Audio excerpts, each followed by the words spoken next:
जंजीरें किस्त 33 मुकम्मल उर्दू रिव्यू जंजीरें की किस्त 33 वाकई इस ड्रामे की सबसे ज़्यादा सनसनीखेज़ और राजों से पर्दा उठाने वाली इकसात में से एक रही। इस किस्त में कहानी ने अचानक ऐसी रफ्तार पकड़ी कि तकरीबन हर अहम सीन ने अगले मोड़ के लिए रास्ता बना दिया। किस्त का आगाज़ ही इंतहाई जज्बाती माहौल से होता है, जहां नूर भाभी इंसाफ के लिए मजबूत मौक़िफ़ अख्तियार करती हैं। उनका किरदार इस वक्त मज़ीद मजबूत नज़र आता है जब वो अपने ही शौहर के खिलाफ भी इंसाफ की बात करती हैं। ये मंजर इस किस्त के ताकतूर तरीन लम्हात में से एक महसूस होता है। दूसरी तरफ शेरीन आखिरकार वो राज सामने ले आती है जिसका नाजरीन काफ़ी उरसे से इंतज़ार कर रहे थे। शीरीन के इंकिशाफात के बाद बानो की मौत का असल राज भी खुल जाता है। बानो के मामले की हकीकत सामने आने से सरबलंद को एक और शदीद सदमे का सामना करना पड़ता है, क्योंकि उसके माजी का एक बहुत बड़ा राज उसके सामने आ जाता है। सहराब का चेहरा भी बलाखिर बेनकाब होने लगता है। सरबलंद को अब अंदाज़ा हो जाता है कि घर के अंदर होने वाली साजिशों के पीछे कौन लोग मौजूद थे। जब सरबलंद और सहराब आमने सामने आते हैं तो माहौल इंतहाई कशीदा हो जाता है।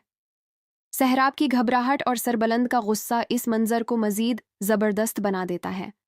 किस्त का एक और बड़ा मोड़ तुरसम और ज़फ़रान खां के दरमियान सामने आने वाला तनाज़ा है। तुरसम का एक इंतहाई अहम कदम कहानी को एक नए मरहले में दाखिल कर देता है। इसके बाद ऐसा महसूस होता है कि अब तुरसम, रबिया और सरबलंद के दरमियान आखिरी और फैसला किन मुकाबले की बुनियाद तैयार हो रही है। इस किस्त में रबिया और सरबलंद के मनाजर निस्बतन कम रहे, लेकिन उसके बावजूद किस्त की कहानी कमज़ोर नहीं हुई, बल्कि दूसरे किरदारों के ज़रिए वो राज सामने आए जिनका इंतज़ार नाजरीन काफ़ी उरसे से कर रहे थे। अदाकारी की बात की जाए तो शीरीन के किरदार ने इस किस्त में ख़ास तौर पर मुतासिर किया। जज्बात, गुस्सा, बेबसी और सच सामने लाने की हिम्मत, हर चीज़ बहुत मुअस्सिर अंदाज में दिखाई गई। सिरबलंद के किरदार में भी सदमे और गुस्से के तासरात नमायां रहे। मजमूई तौर पर जंजीरें किस्त 33 ने कई बड़े राज खोल दिए हैं और अब कहानी अपने आखिरी और फैसलाकुन मरहले की तरफ बढ़ती हुई दिखाई दे रही है।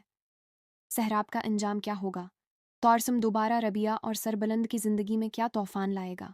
और क्या सरबलंद और रबिया आखिरकार अपने रिश्ते और मोहब्बत के बारे में फ़ैसला कर पाएंगे? ये सवालात अगली किस्त के लिए बेचैनी मज़ीद बढ़ा देते हैं। रेटिंग 9/10। अगर आपको जंजीरें की ये किस्त पसंद आई तो कमेंट में ज़रूर बताएं कि आपके ख्याल में तुरसम का इंजाम क्या होगा और क्या सरबलंद रबिया को अपनी मोहब्बत का एतराफ़ करेगा।